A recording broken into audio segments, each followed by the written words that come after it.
parla con i compagni di un altro GAP, altri 4 o 5 ragazzi. Il capo è anche lì un altro studente, stavolta di medicina, si chiama Rosario Bentivegna, Sasà per gli amici, perché è di origine siciliana, anche se è nato a Roma. Rosario ha 21 anni, appunto studia medicina, ha una famiglia di patrioti, ha un bisnonno che era colonnello di Garibaldi. Mario Fiorentini racconta di questa colonna che attraversa, cantando canzoni tedesche, il centro di Roma e dice: io sono stato a vedere per 2 o 3 giorni, passa tutti i giorni alla stessa ora. Gli altri dicono: va bene, veniamo a vedere.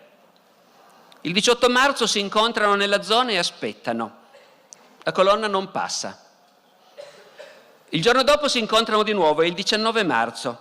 Stanno lì ad aspettare. La colonna non passa. Mario Fiorentini ci rimane malissimo. Dice: ma io ho visto per parecchi giorni, passavano.